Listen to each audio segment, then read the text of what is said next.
Out of the tree of life, I just picked me a plum. You came along and everything started to hum.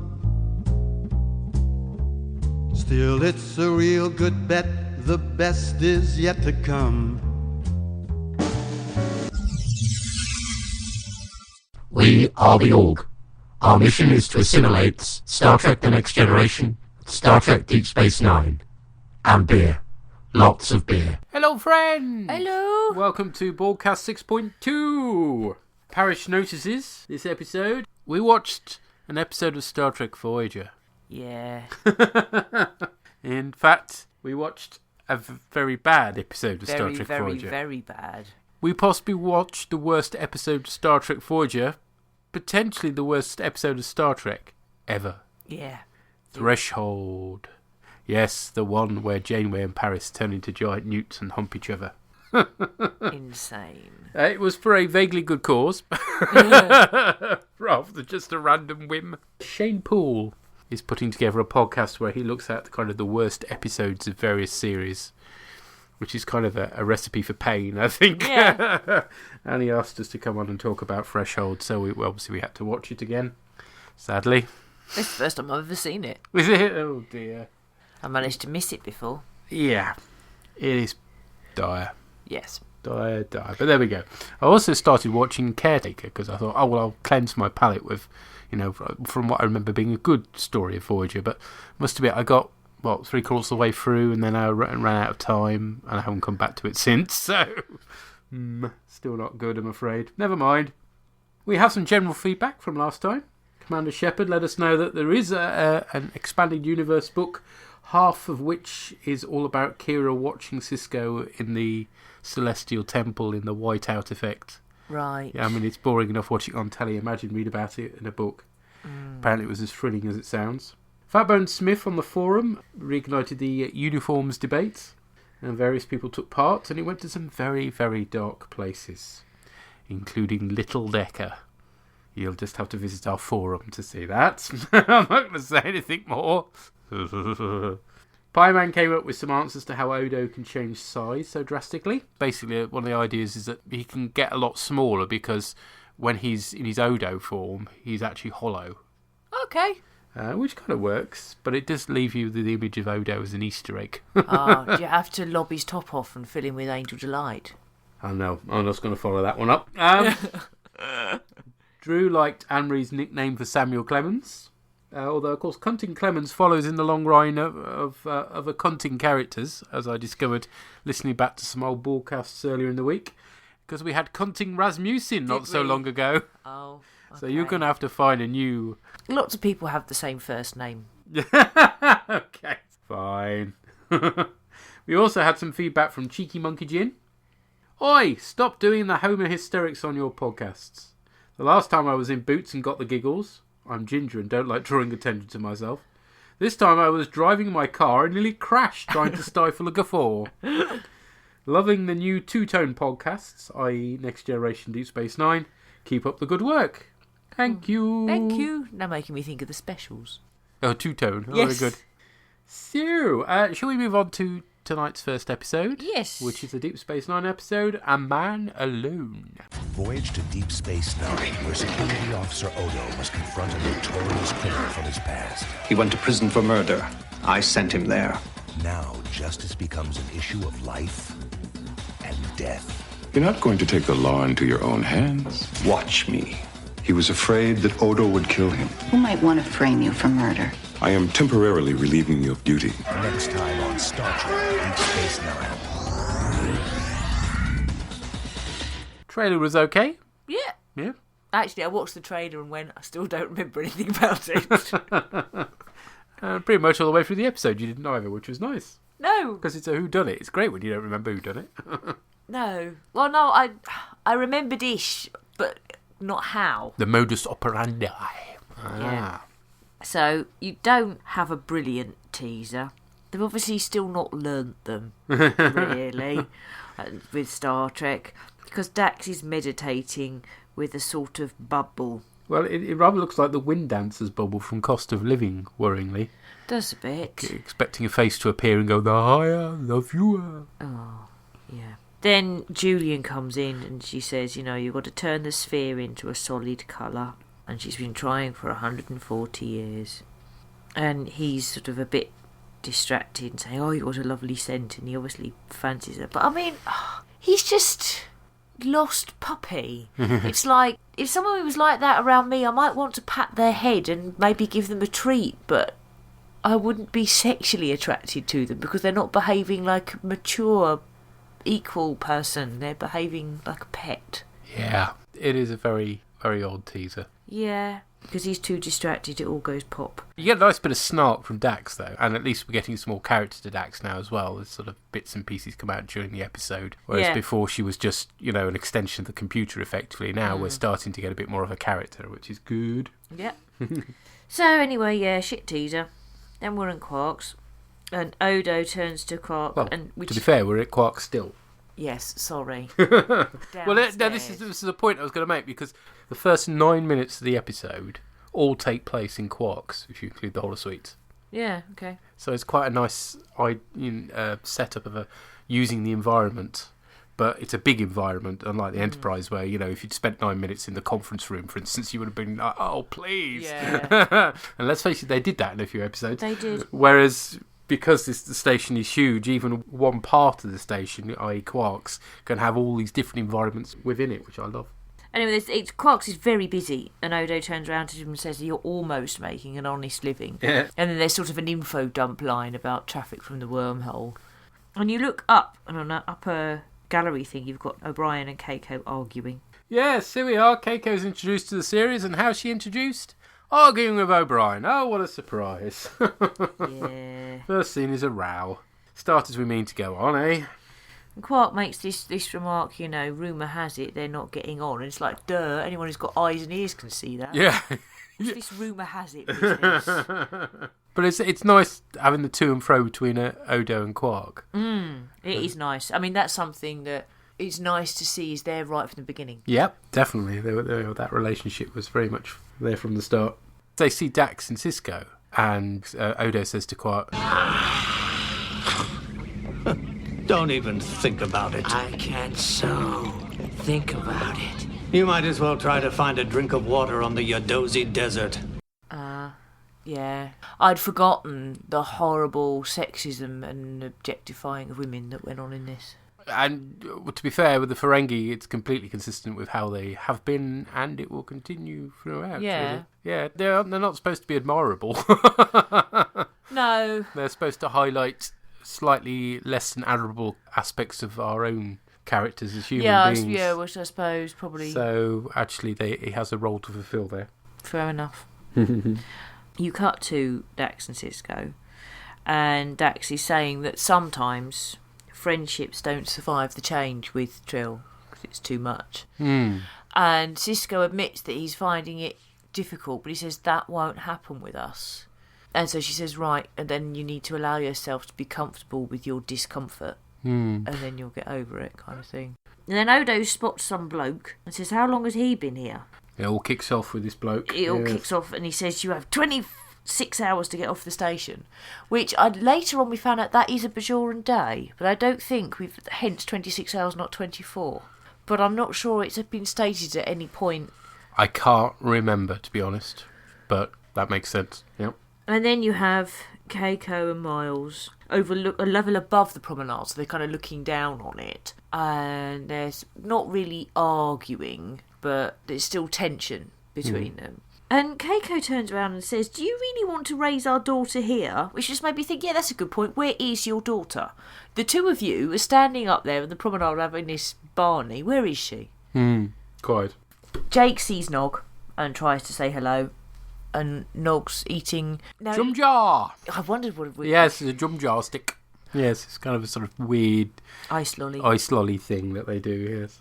It reminded me of a cider lolly. Did you ever have cider lollies and pretend to be drunk? No. Oh.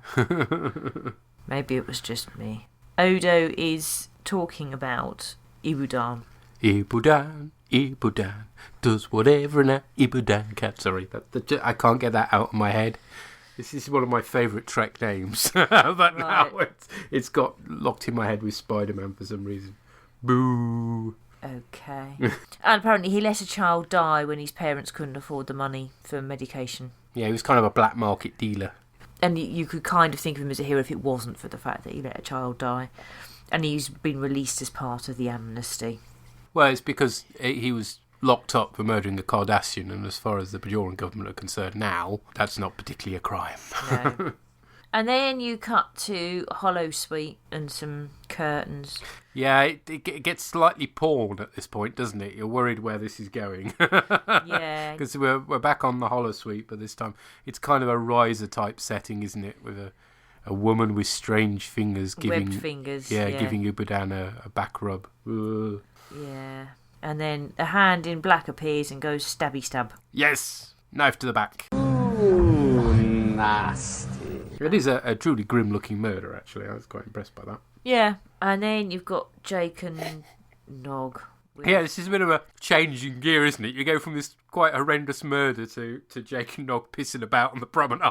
Yeah, but it's comic relief. It's a common trope. Yeah, I suppose so. And they've got Goranian bow lights. Yes. Ha ha ha. Which they're making people itch with, effectively. It was originally, this scene was going to be in the emissary, apparently. Oh. So we'd have sort of got Jake and Nog meeting up in the pilot, but there wasn't room for it. They Right. could cut out some of the boring whiteout scenes and put that in. Yeah. It would have been much more amusing, but there we go. So at the moment, all you see is he's letting these things out. And then you've got Bashir pestering Dax again. Maybe she should throw a stick and see if he fetches it. And Dax is saying that Trill try to rise above romantic attachment. And he's like, try to. That doesn't mean that you always will. I've still got that champagne on ice. Fetch! He needs to put something else on ice, really, doesn't he? Yeah. And then you see that this Bajoran couple at a table start scratching as though they're being got at with itching powder. But as they scratch, they change colour. Yes. Weirdly. Which is a bit odd. And they're going, help, help, somebody help us. And everyone's staring at them, and Jake and Nog are laughing, and then they get yoinked. Reminds me of that scene in Willy Wonka, the Chocolate Factory, with the everlasting gobstopper that makes your skin change colour. Oh, I can't remember. It's one of the sweets, isn't it? Makes them change colour. Okay. Now, of course, I've got... I've got a perfect puzzle for you. Oompa, loompa, doompa-dee-dee. If you are wise, you'll listen to me. Going around my head, but never mind. Disapproving Keiko disapproves. She comes out with a classic, though, doesn't she? This isn't like a starship, Miles. The kind of freedom children have on the Enterprise just won't work on a space station. Yeah, like it ever worked on the Enterprise. Yeah, no, you've got Bashir in the holosuite saying that whoever murdered Ibudan does whatever an Ibudan can. Had a decent knowledge of Bajoran anatomy. And they also say that the door only opened twice. Once for Ibudan to enter, and another time for the killer to exit. Bam, bam, bam. And then you get Twatty the travel agent. Zayra. Yeah. Yeah, he's Shifty McShiftedson, basically. I think the idea was he's kind of introduced to make you think it's him what done it. Right. And he was originally planned to be a reoccurring character as well that was supposed to regularly cause problems for Odo. Working in the Transit Aid Centre, which as far as I can work out is the travel agents. Yeah. So he's not that thrilling a character, he's a bloody travel agent. An RC travel agent. No surprise we don't see him again. He's there saying to Kira, oh, he told me he was afraid Odo would kill him. You're like, yeah. And then Odo goes on to Ibudan's ship and looks through his logs, and it includes departure from Alderaan. Yes. I'll put a freeze frame of that computer screen up on the Tumblr site, because yes, we do get a nice little Star Wars reference. And then in big letters, the last entry is Odo. And then you cut to Keiko meeting with Cisco, saying she's going to start a school. She's like, I haven't got any qualifications. What do you need, he says. And she doesn't say training. Yes. No teaching qualifications needed whatsoever. You just start up a school. Which maybe explains how things are so bad on the Enterprise. Yeah, just partner, some crew member at some point said, oh, I've got nothing to do. I know, I'll be a teacher. Oh, be excellent. Anybody could do that.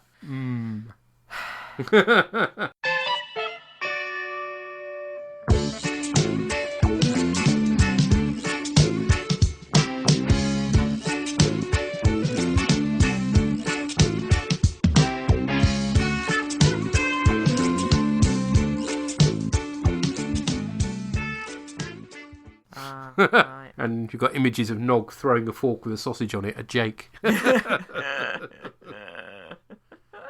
it's weird, isn't it? The Starfleet knew that they were sending these particular officers and other crew members to populate the station, some of whom had families, but they didn't set up a school or send somebody to be a teacher. It's all an afterthought. It's like, the way they treat children in the future is shocking. Nobody thinks about them at all, do they? No, Jake's like, yeah, it is a bit lonely studying at the computer on my own. Yeah. And I'm afraid I just went fanar. You're not bloody studying at the computer on your own, are you? Dad, I'm studying. Yeah, honest. Yes. Yeah, no. Children are just so an afterthought, aren't they? Yeah. In the future, it's really odd. Oh yeah, we need to have a school. Basically, it looks as though only Odo could have done the murder. Because they've checked for the DNA, and it's only Ibudan's DNA. Other than the investigators. Other than the investigating team, and only Odo could get through a door. That was locked. But he was in his bucket. He's pale, as he calls it in this. Well, that's episode. an American. Yeah, I don't know why. I'm pretty sure it gets switched to bucket later on, doesn't it? But yes, the it's a thing pale is, stuff. pale is the standard American term for bucket. So why does it become bucket, which is a more English expression? You know, the only thing I can think is bucket is a funny word. Okay. Pink bucket. I love my bucket 'cause it's colorless. The only trouble is it won't get it nothing. So I'm mortal. It's so loud. I got to move it. I left it standing in the hall. Now you got this you call. Pink bucket. Pink bucket. I won't be able to trace that anywhere, I guarantee. I no longer have my vinyl copy of Roland Rat the album. Boo. It's not even on iTunes. Curse you, Ian Tunes. Yeah. So anyway, you find out here that he has a regenerative cycle of every 18 hours. Yep. So we're exploring stuff about Dax, stuff about Odo now. Yep. And Kira postulates that Odo's being framed and the person framing him knew his regenerative cycle. Then you see the Darbo girl with that top again. The Amory top, as we're now calling it. She's known on Memory Alpha as Yellow Alien, by the way, which is really an unoriginal name, isn't it? But clearly never actually got named in the series. So no. Twatty travel agent is starting some more bad feeling about Odo, and Quark defends him. Kind of, yes.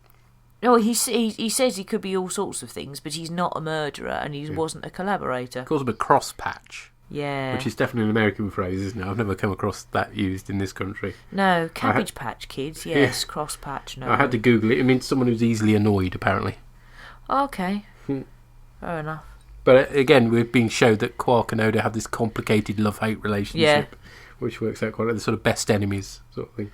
Bashir is in Ibudan. Ibudan does whatever Ibudan can's quarters. And he's obviously found something, because he's got this thing that looks a bit like a dustbuster with a clear bit on the end. Yeah, sort of mini dustbuster for sampling stuff. And then you get a Bajoran mob forming. And Bashir says that the stuff he's got in his dustbuster comes from a biological sample container, and he starts going on this technobabble. And I like it. Odo goes, translate, which I like. And he says that Ibudan was conducting medical or biological experiments on his ship. And he says that what they found, that what it is DNA fragments, and so they're building a bioregenerative field, which the first instance looks like a blue bubble bath. In a wee petri dish sort of thing, yeah. In a petri dish that he puts in a blue bubble bath. Yeah. The mob want Odo relieved of the case, which is like, well, he should have been already. He always had a conflict of interest. Yes, I mean, the moment he turned around and said, only I could have done it, Sisko should have said, in that case, I'm afraid I'm going to have to relieve you of duty because there's a clear conflict of interest here. Or even better, Odo should have said, you're going to have to relieve me of duty, actually. I mean, and to be honest, I think a bit later on in the series he would have done, because he's normally quite conscientious about that sort of thing. But then, Sisko's like, it's in your own best interest. He's like, I'll take care of my own best interests. But it shouldn't have taken the mob appearing for that to happen. No. Then Odo goes back to his office, which is interesting in itself. If he's been relieved of duty, what's he doing in the office? Well, I suppose you could claim, well, he's going to close his computer down and just, to sort his affairs out before then going back to his quarters. Okay. Although, does he have separate See, quarters? I wondered that, because he said he was in a bucket in his office, so I'm wondering if maybe No, he doesn't have quarters, does he? He does. His bucket is in his office. So, that's weird, isn't it? Well, I've never thought of that before, but he doesn't have another space to be in, does he? Other than, I mean, if he's not on duty... He's in his bucket. Whilst somebody else works in his office, because presumably there's somebody else acting as security chief whilst he's not on duty. I mean, he's got to work shifts like anybody else. But if his office is also his quarters, ooh, I'm sure he gets separate quarters later on. He does later, but I don't know why or when or how. Yeah, but at this point, he's sitting in a bucket in his... Yeah, and maybe it's because... security office. Weird. With the station still in a state of disrepair, he's like, look, I don't need quarters, I only need a bucket. Bucket, yeah. Then, after Cisco's gone to see how the investigation's going on, and he's there with Jadzia, he turns to Jadzia and goes, lunch? And Julian goes, oh, yes, please, when he... blatantly not him being asked. Well, he didn't know because he had his back to the conversation, but it's quite funny that Cisco accidentally invites Bashir for lunch. Yeah, and Dax has got an appointment. But they start talking about Jadzia, and they ask the question, is she perhaps the sixth host? Mm-hmm. And then Cisco starts on an anecdote involving 7-foot twin sisters, and then says, oh, we won't be doing that again. And then you see Odo sit down at Quark's bar, and everyone leaves, including Morn. No, Morn! No, how dare you? Shame on you, Morn. And then you find that the mob is shouting murderer at Odo, including Morn. Yes, Morn is part of the mob. Oh, dear. And also, you see a face that you saw earlier in the episode when they were in Quark's. It's a mysterious Sean Connery lookalike. Yeah, it does look like a Sean Connery in a sort of knockoff. Jedi robe. Who could this be? Obi Sean McConnery. So they trap him in his office and they throw missiles and break the windows, and O'Brien's like, you need to get security down here. So they appear and Cisco goes down there and he's like, we've got to arm the security people. And in the end, Cisco has to push through and fire phasers in the air. But then he sort of talks to them quite nicely and says, you'll regret what you wanted to do here in an hour. Go away. You're not going to get justice. What are you going to do? Or do you think hand him over to a court of law? You're not going to achieve anything here and now. When what you should do is turn to the travel agent and punch his fucking lights out. Yes. We do get a nice scene of Kira kicking ass as it all kicks off. And O'Brien does quite a nice bit as well. But basically, Cisco calls it all to a halt by firing a phaser in the air. Yeah. It reminded me of that scene in Tem Forward with Guinan firing a massive phaser rifle in the air. It's a similar sort of way of getting people's attention. Just then, Bashir appears and says, we've got new evidence to consider. And it turns out that the thing that's been growing in the Petri dish is a clone. And so was the murder victim. Clone of Ibudan. Oh, just like Spider-Man who's been cloned, curiously. Okay.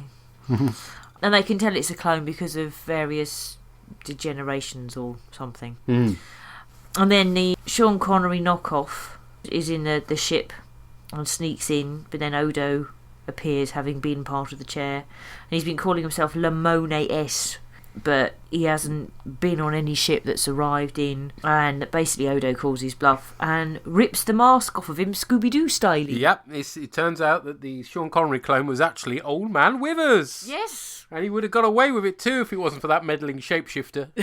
Scooby-Dooby-Doo, where are you? We got some work to do now. Scooby-Dooby-Doo, where are you? We need some help from you now. But literally that thing where he rips the mask off is just straight out of Scooby-Doo. And then he says killing a clone is still murder, which is interesting because there's that TNG episode where they killed all their clones and they weren't added up for murder. Oh, yes, the crew actually disposed of their... Yeah, although they weren't actually fully developed. They were literally just like samples, weren't they, that they wiped out.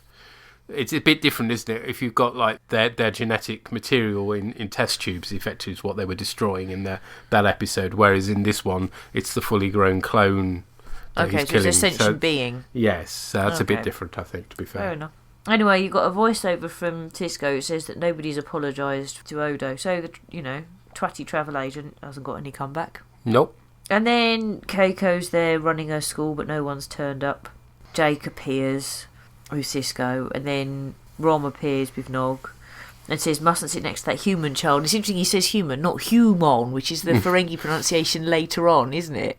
Well, both earlier on, actually. In Next Generation, it was all human, but yes. I don't know whether they carry that on or not, but he doesn't use it here.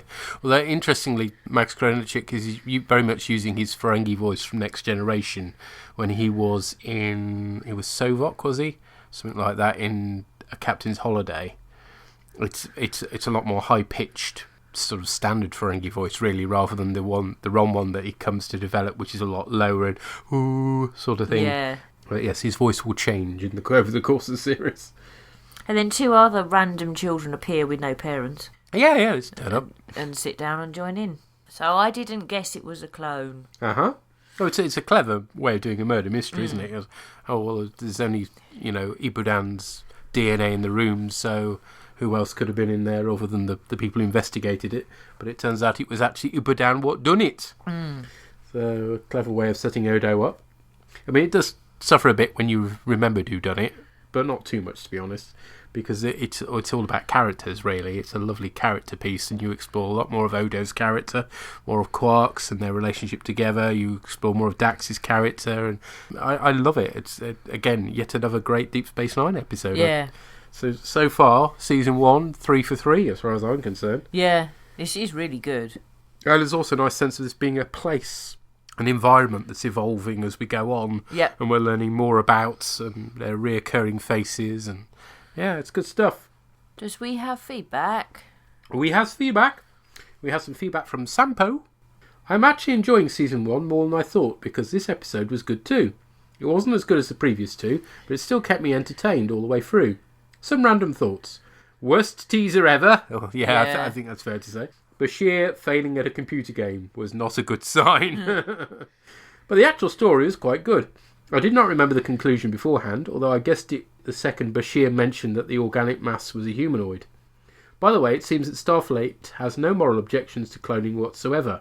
Yeah, they have a problem with genetic manipulation, and obviously this cloning is happening outside Starfleet. Interesting question, that one.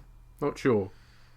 Odo was going all Judge Dredd about justice even before the guy turned up dead. Yes, he was. I am the law, he effectively says to Cisco, doesn't he?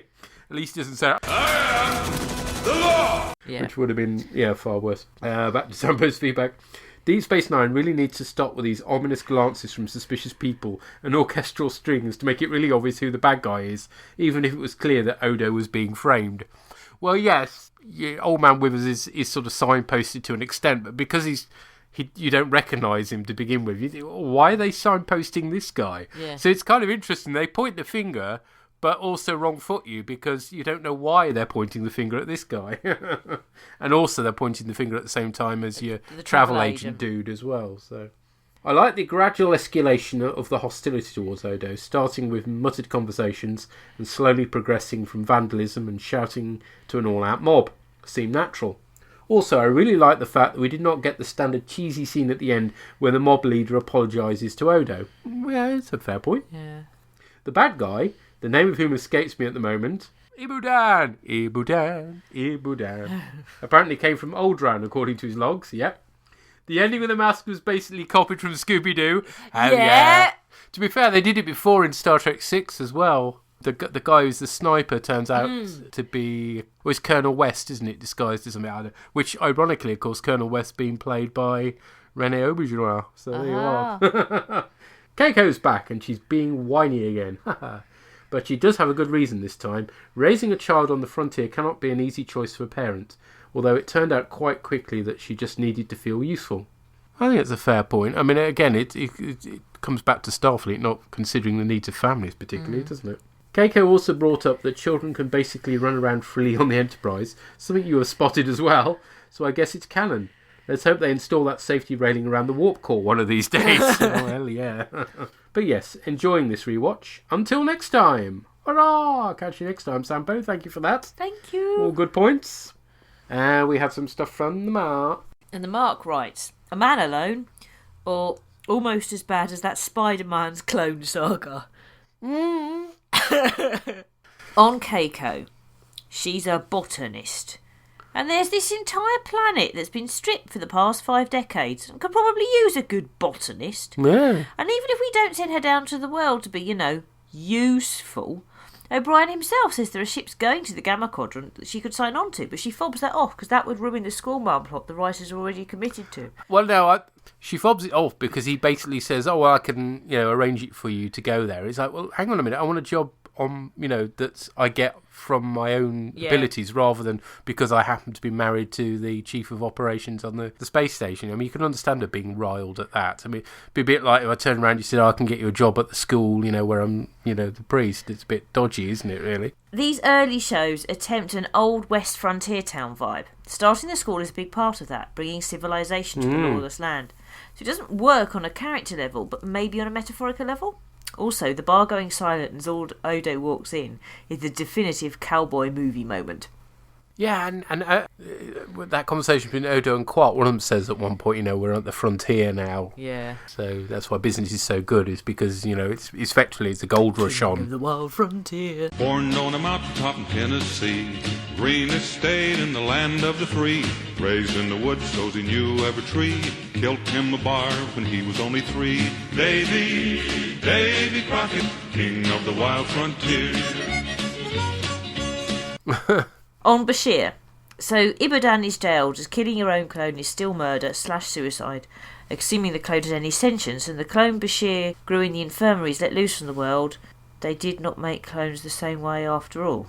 Wait, hold on, Bashir. You're off to jail too soon. Cloning in the Federation is illegal. What he's saying is that because Bashir developed the thing from the dish, he's also guilty of cloning.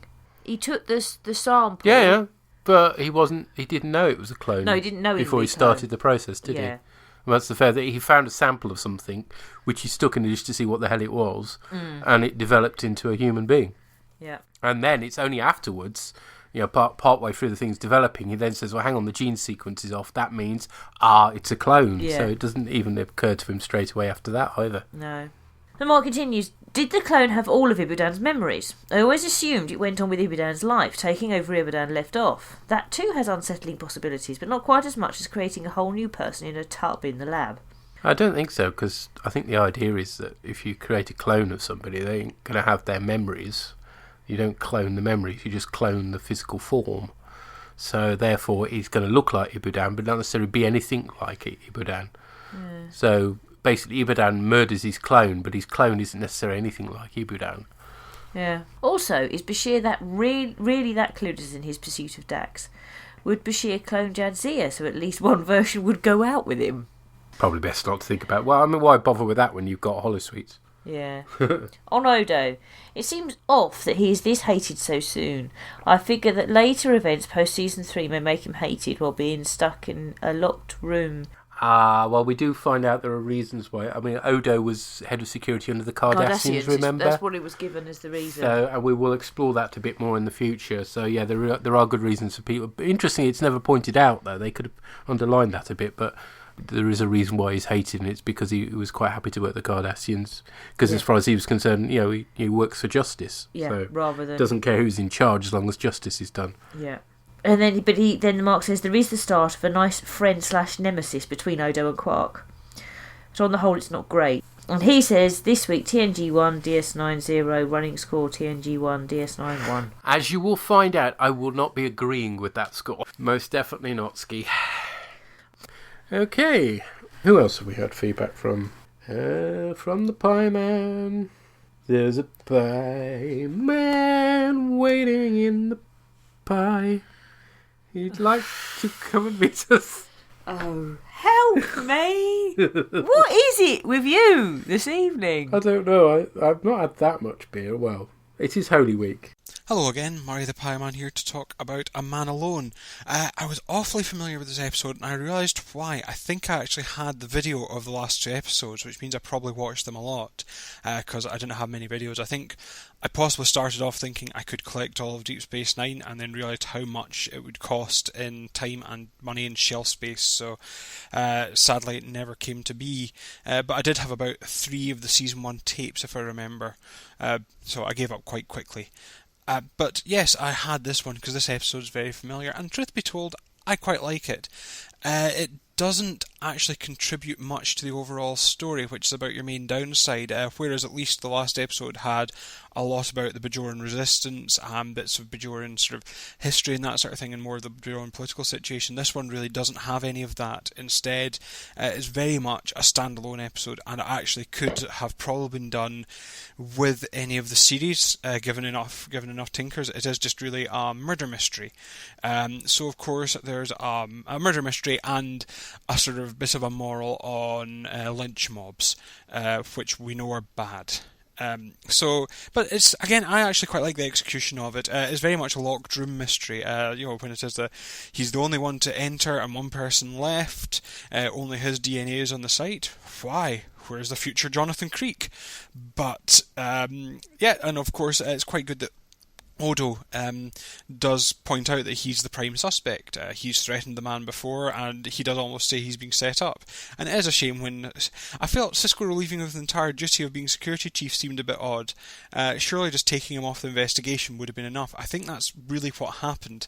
But, we don't really get that. What there's a rather cringe-worthy scene with Bashir trying to woo Dax, although the discussion between him and Sisko is not bad. It is, more or less that I won't stand in your way bit.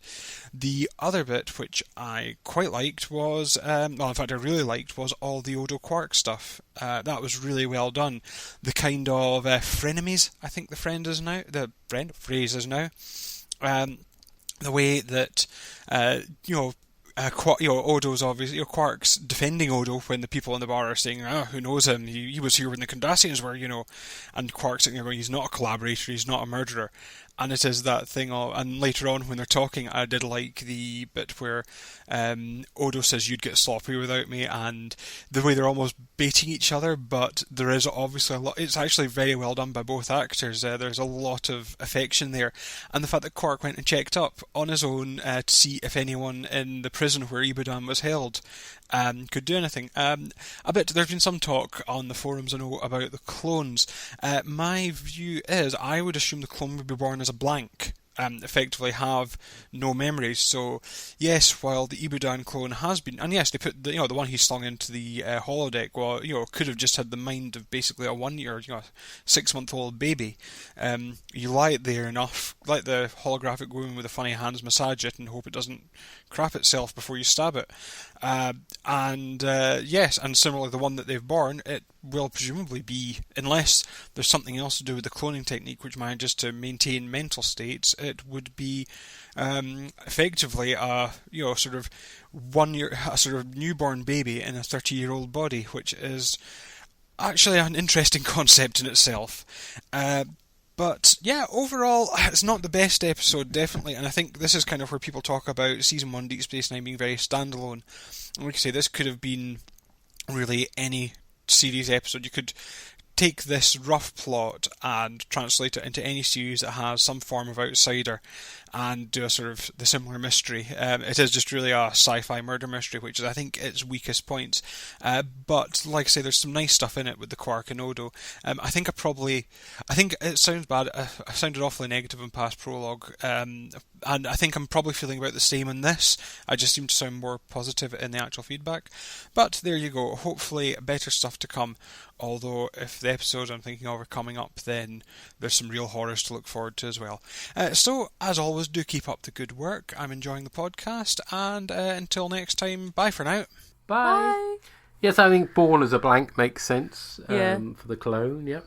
And Murray's quite right. Probably relieving Odo of duty is going too far, but relieving him Of of the investigating the case that he's the prime suspect in. Probably isn't, but there we go. In fact, that could have been a scene straight away in the holodeck. Right, from this moment on, I'm going to have to relieve you of this investigation, but you're still chief of security. Or likewise, Odo saying, you're going to have to find somebody else to investigate this because clearly I'm prime suspect. Yeah. Yeah. But yeah, I do completely agree that it's could be completely translated into another story because a lot of it rolls around Odo. Yeah. So we're finding out stuff about Odo here. So it's an investigation of what this new character is all about, and also it's an investigation about Dax's character as well. There's a lot of stuff about that between Bashir and Cisco and Dax herself. So actually, I think it's a nice way of giving us some backstory to these characters while at the same time presenting us with a rather interesting murder mystery. I do like the phrase frenemies. Never come across that, but there you go.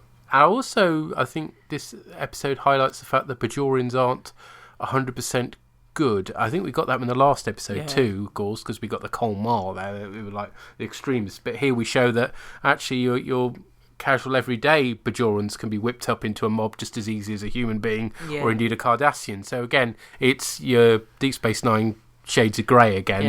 It's not that the Bajorans are all saintly and good and look at those poor people who've been oppressed by the Cardassians. They're actually that they can be just as easily swayed into an angry mob as anybody else. So I think it's actually quite an important point to be making as well. Okay, let's find out what Drew and Tracy made of this one. Hi Peter and Anne-Marie, this is Drew and Tracy giving our feedback for the Deep Space Nine episode A Man Alone. That was a pointless pre-credit sequence, wasn't it? It was rubbish. Absolutely stupid. Odo and Cisco's encounter was just really strange. As head of security in Star Trek The Next Generation, Worf would never, ever have undermined one single point that Picard said, but Odo just wants to absolutely trounce all over Cisco. It might be different. No, but it isn't. But you have to have respect for your commanding officer, and that is what Cisco is. Chain of command. Yeah, I don't know. Odo just doesn't have it. It's different though. It's a space station. It's a reclaimed space station because it's different. This isn't Starfleet. But someone has to have command and run it, and that's what Cisco is. That's his job. Odo is like security. You need to respect your commanding officer. Yeah, I guess so. When Odo is hounded through the promenade, you're willing him to turn himself into like Godzilla and roar in their faces. That'll sort them out, wouldn't it? Yeah, that's what you would do if he's a shapeshifter. Yeah, there's a lot of fish shaking going on there. A lot of we're vigilantes. Angry. We're going to kill you. They should have had the burning torches out as well. Well, you did say that, didn't you? It was like burn him. But then all he's got to do is turn himself into a fire extinguisher, and then it's job done. Or a bucket of water. Yeah. Yeah, so the story, I don't know, I guessed what was going on about halfway through. You did within 20 minutes, you were like, I know what's going to happen, and I was like, what? I'm surprised, Bashir is meant to be super intelligent, but he didn't get it. Well, he's not, because he doesn't know that Trill won't have Nookie with him. Yeah, I guess so. But it was, I think it was a bit obvious what was going to happen there, really.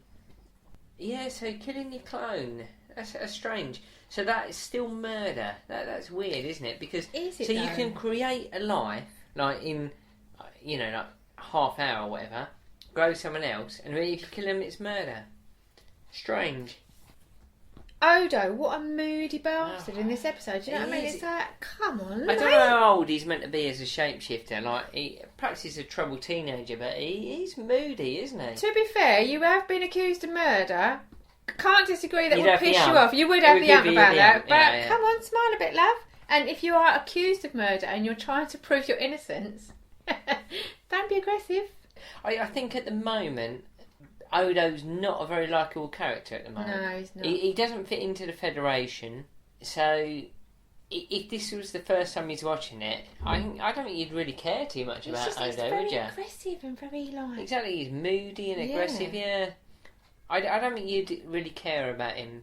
So, enjoyable, but... Yeah, seen better, there have been some better episodes, but I just need to say, in the middle of, what could have been a quite intriguing episode about Odo being set up for murder and cloning and stuff like that, you've got Keiko setting up a school. Really? No. Come on, writers, give us something better than that. Yeah, so, not bad. Enjoyable. Not too bad. Over and out. Yeah, okay, Odo, what a moody bastard. That's really interesting. I mean, I don't know whether you're both coming at Deep Space Nine for the first time, or if it's just Tracy, but yeah, he does come across very much like that the first time you see him, but he is consistent throughout. He doesn't serve Sisko, and when he was working with the Cardassians, he didn't serve the Cardassians. He serves justice. So he does see himself as falling outside the command structure. He does have his own particular angle on why he's there. And it's fascinating, isn't it? Because in Deep Space Nine, we don't... It's not, just the Federation. You've also got the Bajoran militia force as well. And you've got Odo, who doesn't quite fit into the... He's wearing a Bajoran uniform, but he doesn't really fit into the Bajoran system either. He's a man alone. Yes. So yeah, that's very much his character, and you actually come to appreciate that over the course of the series a lot more. But yes, to begin with, a moody bastard. Yes, he probably is. Yeah. I love the idea of him turning into Godzilla and roaring in the mob's faces. Yes, slightly outside the budget of the series, I can't help feeling, but yes. Lovely idea, though. Oh, dear. Would be awesome. And yes, we completely agree. The pre-credits sequence is definitely the worst bit of the entire episode. Rather embarrassing, but there we go. Nothing to do with the rest of the episode. And also, I can kind of appreciate that the Keiko setting up a school stuff is slightly, what's this got to do with this episode? It will pay off a bit later on, though. Saying no more. But you will get other stuff in other episodes where you think, why is that here? But it'll then pay off in a couple of episodes' time. So this is a very different Trek series to the Next Generation. So I guess the advice really is to say that although it's not as detailed at this point as Babylon 5... I knew you were going to mention it. if you are a Babylon 5 viewer, you'll be used to... I think we should start some sort of sweepstake for how long it'll take you each bOrgCast to mention Babylon 5. It's easier to compare it to Babylon 5 than it is other Trek. Other Trek, you don't have to pay attention to the details. No, you're right. And other Trek, things will happen that never happened again and never mentioned again. Yep. Right. Shall we move on to our Next Generation episode? Next Generation. I am getting drunk very quickly. I'm going to end up like you doing the second episode, aren't I? We're in trouble tonight, I tell you. Yes, Realm of Fear. What happens when transporting through space becomes your worst fear? Why have you kept it a secret? Because my career in Starfleet would be over. Terror twists the mind and creates bizarre hallucinations. Did you see something during transport? Either there's something in there or I'm going crazy. Let me get this straight. You think this thing was alive? Now the time has come to cross the threshold of no return and face a personal nightmare. We need to bring him back. Next time on Star Trek: The Next Generation. Okay, so that trailer makes it sound quite dramatic. It's very well put together with music and fast cuts, but yes, not quite as scary as the actual episode turned out. Enterprise has located the missing USS Yosemite amidst the backdrop of a stunning-looking plasma streamer effect, which looks very pretty, and it's an early start for anal about spaceship. Now it's time to get anal about spaceships. Woohoo! Took a trip on the Gemini spacecraft. So you would expect for a science vessel, this is of Oberth class, as we saw in Star Trek 3. And there is a certain sort of shade of Naked Now with the USS Tsiolkovsky that hangs over this episode. It's never good to be posted on a science vessel. You always end up in one of these horrible situations. Yeah. It's a weird looking ship. I love the Oberth class. Nice. Plasma stream is so freaky that apparently scanners, the tractor beam and shuttles are less use than a chocolate loo roll. So obviously they trust the transporters to send an away team because, nothing can go wrong with them. No way will that be risky. Geordie says beaming folk back will be difficult, but then Lieutenant Barclay pipes up suggesting bridging the two ships' transporter systems together, and then immediately regrets he said anything because that gets him a place on the away team, and he's transporter phobic. Unbelievably, he's managed to get through his entire Starfleet career thus far without using a transporter. Yes. I mean, we famously, of course, McCoy didn't like transporting, but Pulaski didn't like it. He had to do it from time to time. Pulaski didn't like transporting. She had to do it from time to time. Here is an engineering officer that has managed to go his entire Starfleet career without transporting ever once. How likely is that? It isn't. Anyway, he sulks out of engineering doing what I call the Humpty-back monster, which is what I used to do when I was a kid and was in a mood, which is where you hang your head really low and, Walking to a lamppost. Yes, I did it famously once, walking to a lamppost doing this because I wasn't looking where I was going. I was so badly sulking. Anyway, I'm going to put a GIF together of that just so you've got some idea of what the hell I'm talking about. O'Brien's in the transporter room. I know it seems weird because we're doing Deep Space Nine, but he's still going to be here until Chain of Command, basically, so get used to it, folks. It was us cheating. The away team beams over one at a time just to add tension. Barclay has a panic attack and walks off before transport. It's not just to add tension. Transporter, I know it's made up, but like a lot of Star Trek, it's based in real science. And he says that he's had to narrow the bandwidth so it can't support as much. The more entire you focus... reason for doing that is to add tension. Because one by one they go, and you cut back to Barclay, he's all sweating. Then you cut back to the next person beaming across, and Barclay's even more sweating. And it's just a narrative thing. But it makes sense scientifically as well. If there's interference, you narrow your bandwidth, but that then therefore means that you can't transport as much. If you say so. I mean, ultimately, it's an oddly undramatic teaser.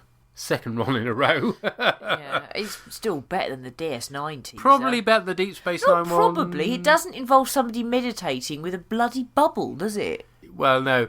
That would have been so bad, but the actual teaser was, Bashir's been let down. It's like, Whereas this one is, Barclay's refusing to transport across. Which, okay, it's mildly better, but it's still not really what I call a teaser. I'm not saying it's good. I'm just saying it's noticeably less bad. After the teaser, we cut to Reg in a counselling session with Troy. Apparently, he's kept quiet about his terror about transporting before because he knew his career would be over if it leaked out. Again, you've got to ask how his career got this far without him transporting. Troy suggests the Betazoid technique called plexing, which basically boils down to tapping your neck. I did a little bit of looking into this in case it was actually based on anything real, but it isn't. But hey, if it's a Betazoid technique, it wouldn't be, would it? But the only references I found to plexing were the practice of buying a ticket for one film and then sneaking in to see another at a multiplex. That's what plexing is, apparently.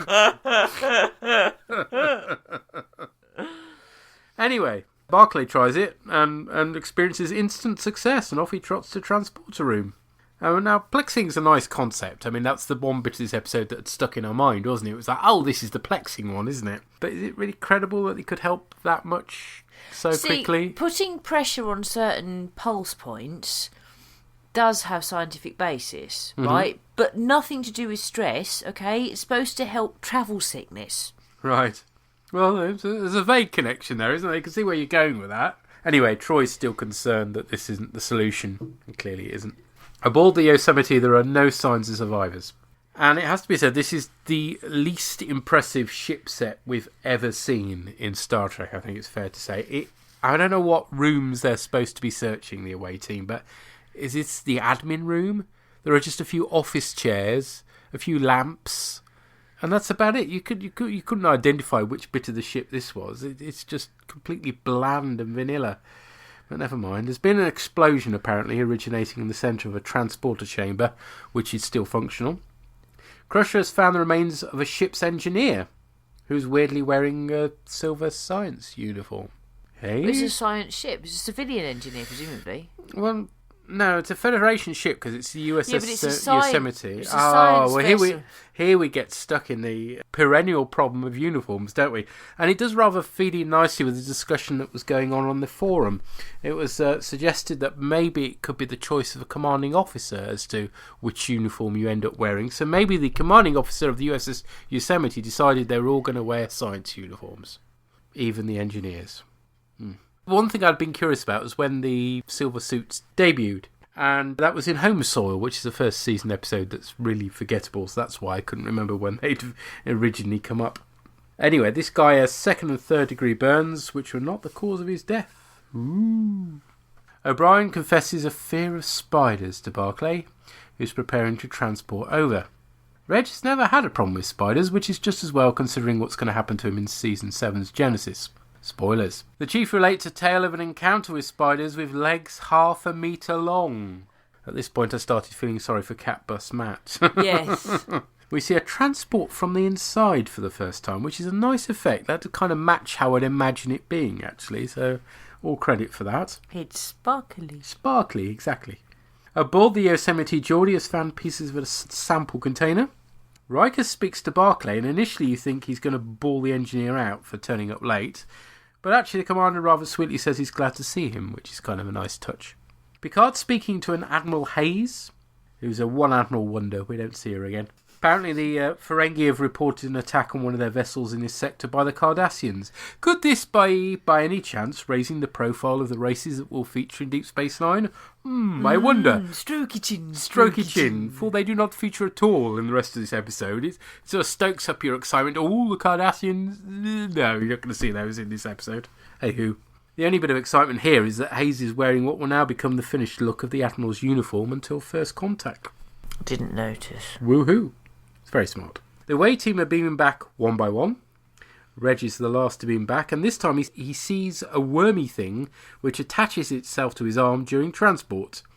Now, it has to be said, one of the big weaknesses of this story are the wormy things. They look like sock puppets. They do look like something from Fraggle Rock. They are poo.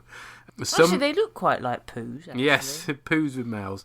Some bright spark at some point made the choice to do these with rod puppets, and blatantly they are rod puppets. The worst thing about it is the mouths clearly are all sealed up like puppets' mouths are.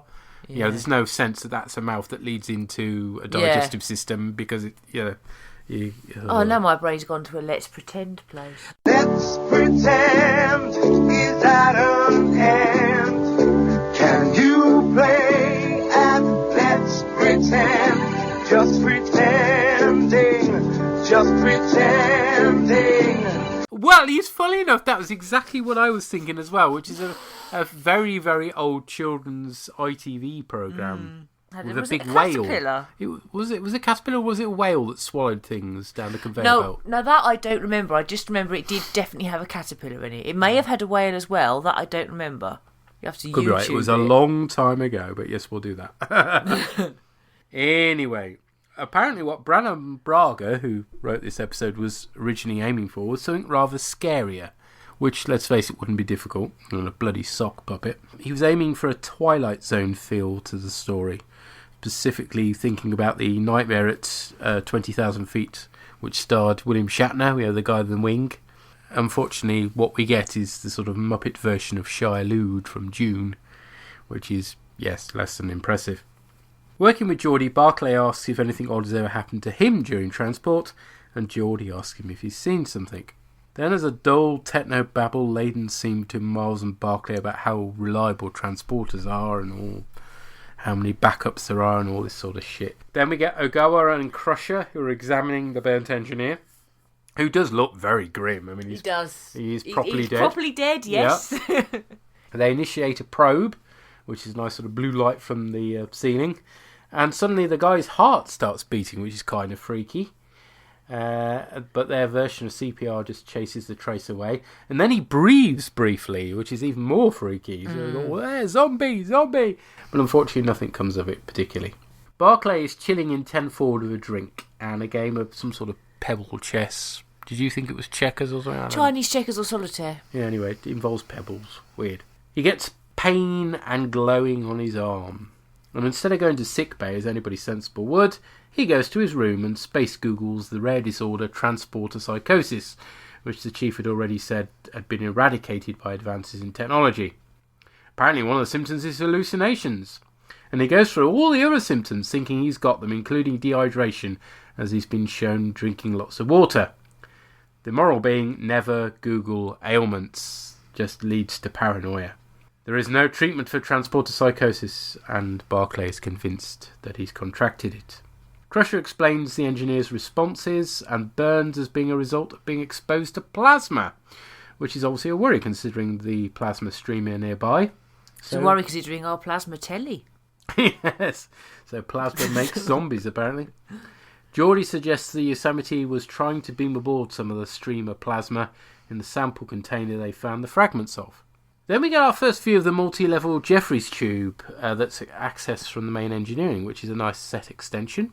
And being alerted by Data that the lieutenant is acting strangely, Geordi gives Reg some time off, then speaks to Troy, who has to chase Reg down a corridor to keep up with him, which is quite amusing. Yeah. He's racing around the ship trying to make himself tired. She relieves him of duty out of concern for his health, which is nice and what you would expect a counsellor to do, but shouldn't she have, ordered him to go and see Crusher, you'd have thought. Yeah. We see Reg in his quarters trying to relax with candles and sounds of the sea, and they kind of overdo the sound of seagulls. But that's not working. He's wearing a not pleasant set of green PJs. They're awful. He tries some soothing music, but then he gets the blue arm thing again. He still doesn't go to sickbay, but instead wakes O'Brien up. There wasn't another transporter chief on duty, like Chief Hubble, for instance. No, apparently he's got to wake the chief up for some reason.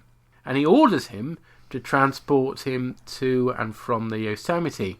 Now, of course, in order for this to work, Miles has to lose a pip, because he was originally Lieutenant Junior Grade like Barclay. But now they've whipped him off a pip, so he's kind of got an ensign's pip now, so that Barclay can order him about. And of course, by the time he gets to Deep Space Nine, he's properly Chief Petty Officer rather than being an ensign, so it's all very weird. Reg needs to know if he saw something, and his trip confirms it as the worm comes for him again. He orders O'Brien to wake the senior staff again. Shifts, were they all asleep at the same time? Other than Data. Apparently? Well, yes, again, Data we've established does do the night shift, but all the other senior staff sleep at the same time? That seems a bit odd, doesn't it? Anyway. It does mean that Reg finally gets examined by Dr. Crusher, but she can find nothing wrong, unfortunately. Picard's worried the strain's getting to him, but orders folk to get to the bottom of the problem. Crusher finds similar readings to the ones in the Burnt Engineer, meaning Reg has been exposed to high-energy plasma as well, and she puts a monitoring device on him. Which doesn't do a lot of monitoring, does it? No, it's pretty shitty. He ends up passing out and he hasn't let out a single beep. No. Despite Riker telling them to take all precautions, the engineering team are recreating the explosion of the sample container right by the warp core! Hey! Because that's where you do all your dangerous experiments in Star Trek The Next Generation. Is there nowhere safer on this ship? I mean, it's a big ship. You recreate it on the holodeck, surely. Anyway, we've moaned about this before. We have. With a containment field in place, at least, they beam aboard a sample from the streamer, they do a scan, and the container does explode. Geordi picks up biomagnetic energy, i.e. life. Reg passes out, glowing blue all over. There are microbes that got caught in the transporter system. They looked big because of the distortion of the transporter beam or some such techno-babble bollocks, and some apparently are inside Barclay. And then we drown in techno-babble, and there's something about suspending Reg in the matter stream to divide out the microbes. Why not just use the reset thing they did on Pulaski in Unnatural Selection? Oh yes, it was a bit of a magic wand kind of solution to every problem, so they kind of forgotten about that by now. We get a closer look at the worm thing, which wasn't a good idea. Some more techno-babble that tries and fails to raise the tension as Reg grabs a worm, and when he re-energizes on the ship he has another Yosemite crew member in his arms. Other Enterprise crew transport to grab more of the Yosemite crew. Apparently that ship had got caught in the beam and the crew were infected with microbes and tried using the transporter to get rid of them, but then it gets all babbly again, explaining how the hell they were still there after all this time, because supposedly it's dangerous being in the transporter beam for too long, but no, they've survived. Except there's only 4 of them. I don't know. Was there only 4 crew originally? I don't know. It's all very unsatisfying. The chief invites Reg out to 10 forward for a drink, and Barclay admits to avoiding O'Brien because he was the transporter chief and he doesn't like transporters, logically enough. O'Brien introduces the lieutenant to his pet tarantula Christina, who proceeds to climb on Barclay for comedy effect. Of course, Christina is never mentioned again. Maybe Keiko stomped on her. Maybe she did out of tantrum. I don't like being on Deep Space Nine, I do, you goddamn spider, I flushed it out the airlock. No, not Christina. Oh, it was an exhibit in her school and she stuffed it. Yeah! Maybe. Anyway, all in all, it's a very, very underwhelming episode. There's a bit of fun because it's Barclay, but not enough story to keep our interest here. The worms and the Yosemite sets look so shit, and there's way too much techno build which obscures rather than explains what's supposed to be going on. I was really looking forward to this because I like Barclay episodes, but this is nowhere near as good as our previous outings for Reg, Hollow Pursuits and the Nth Degree. What did you think, madam? I thought theoretically it was interesting and a good story, but it was so badly let down by its execution, both in terms of the puppets, Yeah.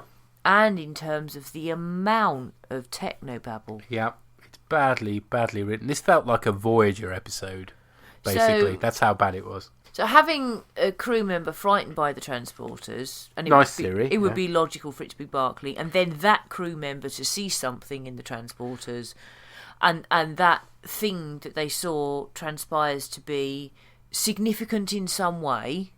Yeah, that's interesting. We haven't really explored. Although it's a big push that somebody could get to Barclay's rank and never have used the transporters. Yeah, I agree. Yeah. If it had been, say, Guinan, because she could have got away with never using a transporter.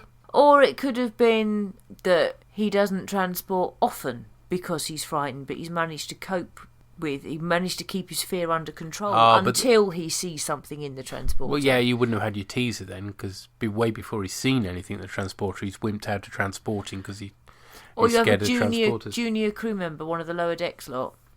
Yeah. I don't know. I mean, I just think the idea that someone is scared of the transporters and it turns out that there's something in there, and that whatever it is I like the idea apparently of that. Brannon Braga was drawing from his fear of flying for this, which you can kind of see. Oh, yeah, you can see that.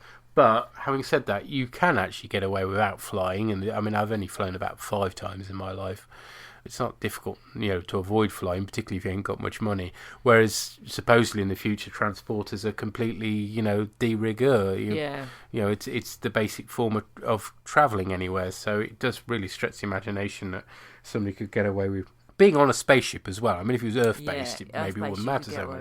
I mean, if it was bloody, what's his face, the groundskeeper? Boothby. If it was Boothby, the groundskeeper, then you could believe he'd probably never bothered about transporting in his life, but they're not going to set an episode around Boothby, the groundskeeper, so instead we get Barclay, who's somehow never transported before. Yeah, that bit isn't necessary, never ever. And as you say, you just drown in technobabble. It really is and one of the worst episodes so far for technobabble. Yeah. And the worm effects are not good either. So it's one of those things that it was the kernel of a good idea. Mm. And you can see this actually as a season 2 story with Pulaski. Yes, very easily. It would have worked with her. And also, because of her character, you could see her arguing with people because she was kind of crotchety, because that's the way the character was. And you can see that having a nice interplay and whatever, in a way that it doesn't with Barclay so much. Because, she is the Doctor. She would have examined herself in the same way as Crusher originally examined Barclay and found nothing. Troy, if she even tried to talk to her, she would have just dismissed her. Do you know what I mean? You can see how it might work as a season 2 episode. So I don't think it's terrible.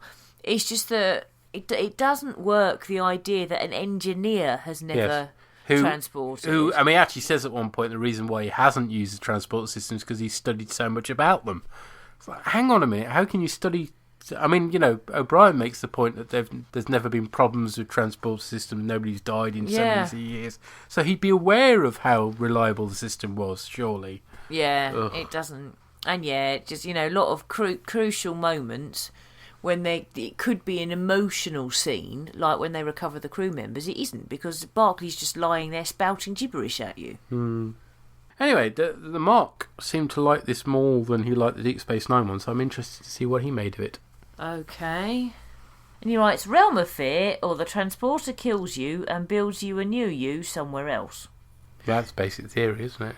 Yay, Reg Barclay! Dwight Schultz is suitably game his twitchy persona into the realm of fear, panic and hypochondria. Troy is able to prescribe for his anxiety the treatment of plexing, tapping with his finger behind his ear on a bundle of nerves.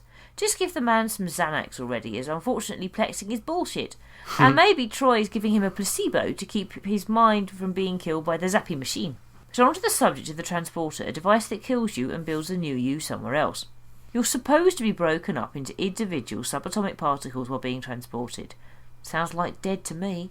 It also thoroughly scans the information defining their structure and configuration, the transporter pattern, and encodes that information in the energy matrix of the transporter beam. And since that energy matrix contains the complete pattern of a person's mind and body, then that pattern is effectively the person, simply preserved in a different medium than the usual physical matter.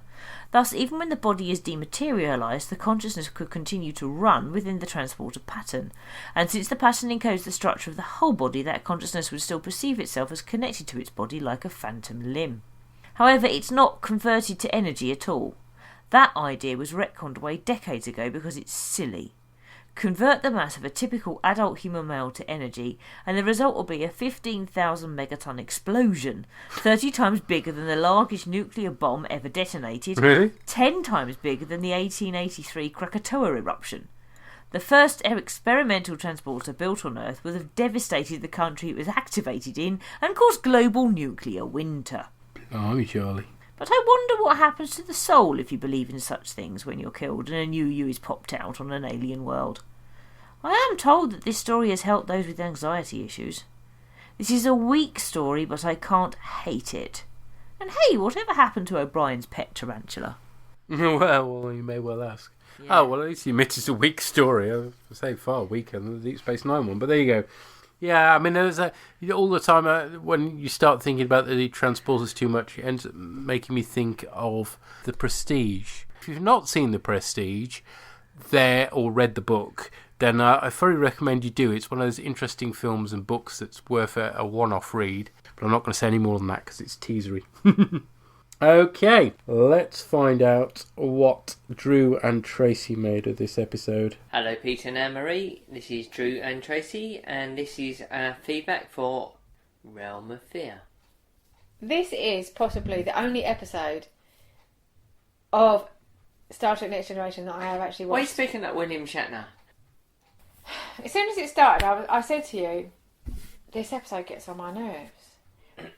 Because I just feel like it makes Barclay out to be a complete wuss. And within the first 5 seconds of it, or the first 5 minutes to be fair, I was thinking, Barclay, why is he on Starfleet?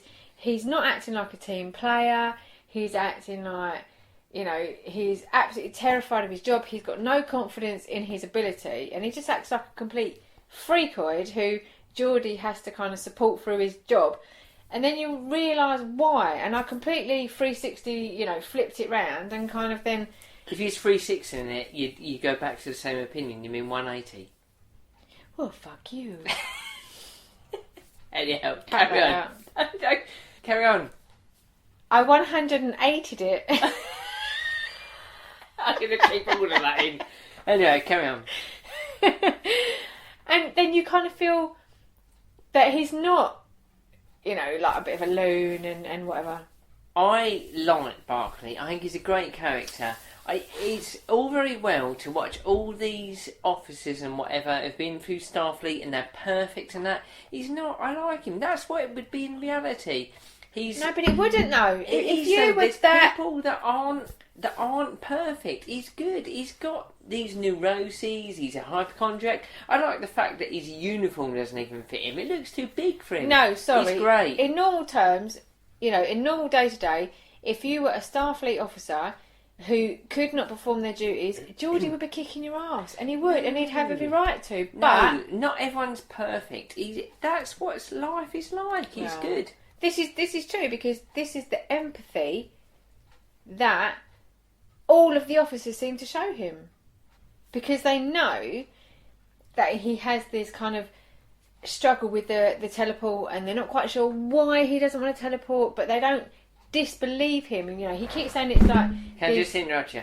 It's not Blake 7. It's not teleport. Transportation. Sorry. Okay, go on. Okay, so I digress to the 70s with teleport. So they have empathy for him. The whole crew. They understand that he has issues, and they're not kind of saying pull yourself together, man. Blah blah blah. Like Picard is like doing. I want this done. We're going to put on security. We're going to. I love that bit. If I can quickly interrupt you, when like about 3/4 of the way through the episode, when he goes to them and they all think he's a hypochondriac idiot, and he says to him, "Oh, I've got this thing with my arm out, and I'm hypochondriac tonight." He listens to it and he goes, "Mr. O'Brien, take transporters apart piece by piece. Mr. Wolf, level 3 is security alert." I wrote that down. This is I love that. That's a good command. Absolutely, but this is why. Even though they think he's a bit of an idiot, they just like Barclay, yeah. They're listening to him. Yeah, and this is why. I think that's what you do on a spaceship. I didn't like the way that Barclay felt that he could pull rank with O'Brien. I know that we had this discussion as to why it could happen, because Barclay's been through the academy and O'Brien is a civilian. But you still need to recognise, respect and whatever. And I just feel like Barclay was punching a bit above his weight. He said, "I'm giving you a direct order." Yeah, that's exactly. I'd be like, I'm giving you a direct order. Will you get me a sandwich? You would, you Nazi. Okay.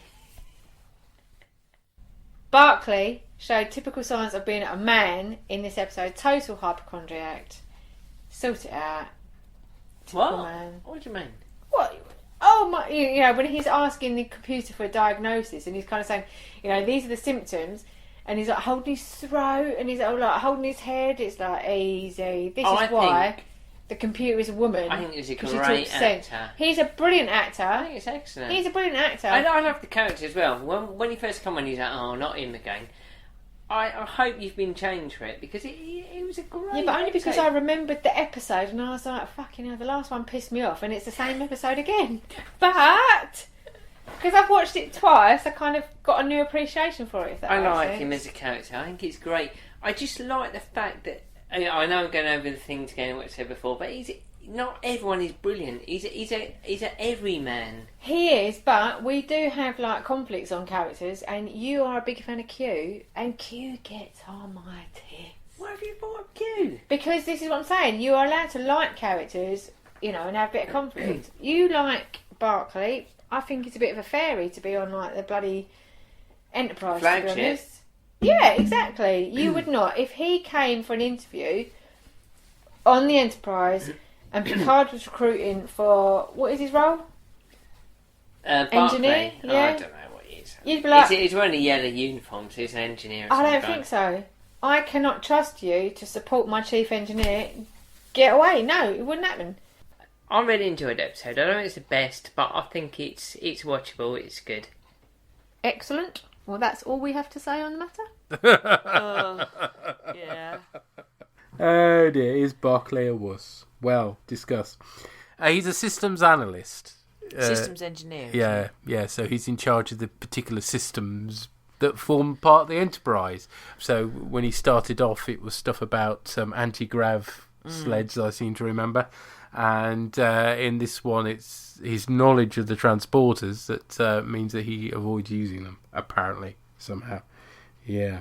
I mean, in terms of why he got the job on the Enterprise and why he's not on capabilities, he's good at his job. At the very first episode when we meet him, Picard is considering effectively gets Geordi to put him on capability procedures and does say he's not going to be part of this crew any longer if he doesn't put his socks up. Yeah. And basically what happens is, yes, Barclay is neurotic, but he also has some excellent ideas, which you see in the very start of this episode. He's the one who suggests bridging the transporters. As much to his own regret. True, but because of those gifts and those abilities, Picard makes the decision. He's the sort of person where he's a sort of damaged genius, is that? Yeah. So he'll come out with these flashes of inspiration that's really helpful. But I mean, ultimately, his main problem is his interaction with people and his inability to sort of socialise easily, which is what they sort of made a big thing of in the first story he appeared in. Whereas in this one, all the crew now got kind of used to him, including Riker, who was really down on him to begin with. Yeah. But by this story, it's like, oh, it's Barclay, okay. Yeah. He'll come through in the end. And he does, that's the thing. But it's kind of nice that there's somebody that he has the skills in certain areas where it counts, but in other areas, he's not natural with people. No. He's not, I mean, in the first episode where they discuss all of this and whether or not Barclay belongs on the Enterprise, Picard actually says there should be a place for everyone. Yeah. And effectively reads Geordi the Riot Act. Provided you can do your job, which when he's not falling asleep on the holodeck he can, Yes. which is kind of his problem in all episodes. But providing he can do his job, then despite any social awkwardness, he should be allowed on the Enterprise. So yeah, and it's not just social awkwardness. He has got hypochondriac tendencies. He's got other mental health problems, I suppose you could say. Yeah, you could say. Yeah. But he brings a lot as well. He comes up with good ideas. That's why he's there. He has earned his place. And yes, he does need Geordie's support and Data's support and the crew's support. But that support is worth giving because of what he offers. Yep. But he's by far one of Star Trek's most interesting characters, and it's why I'm so disappointed in this story, because it kind of wastes him on a fairly inadequate, uninteresting concept. Well, it could give him so much better dialogue than just all that technobabble, couldn't it? Yeah, quite. You could be exploring a lot more of the emotional consequences and all sorts of other things, rather than the pseudo-scientific gibberish. So let's find out what Murray thinks of this episode. Hello Orgs, Murray the Pie Man here to talk about Realm of Fear. Yes, it's another Barclay episode, and it's good to see the character back, although it does mean, and particularly in this episode, every other character is relegated to kind of a guest star in their own show. Again, not bad. Barclay is very watchable. Dwight Schultz does another good job of presenting him, but it must be a bit annoying to be any of the regular cast and kind of effectively be upstaged in script. But going away from that, as the episode goes, it's not bad. I found myself drifting a little with it.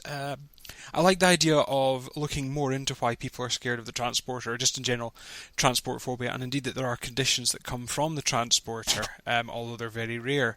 And I mean, it's kind of, they do quite often do these funny things with the transporter, which could technically be very useful later on. For once, I don't really want to spoil it, but we do see people being stored within bits of the transport equipment. We do see that again, which is at least something quite nice.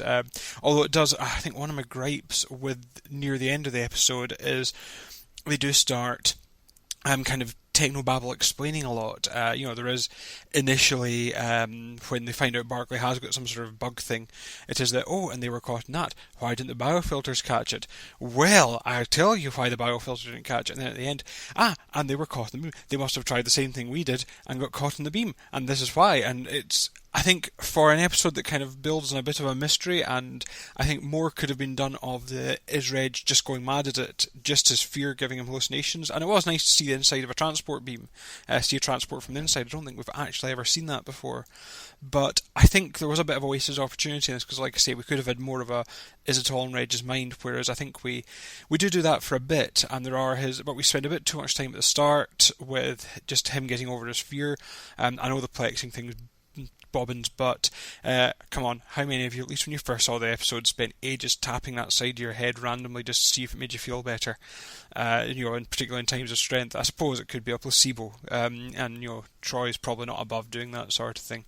But aside from that, really, like I say, it's not. I think I've noticed the Mark's feedback in the forum, and you can't hate the episode. It's very competently executed. Aside from the worm things, and I remember them looking better, the worm things in the transporter field. I always thought they were CG, but no, it's really, really a horribly duff puppet. That's really a big letdown. But yeah, it's not bad. It's not particularly strong, and I've watched this one a couple of times, and it's just really not a classic. I think I mainly returned to it for Barclay more than anything else.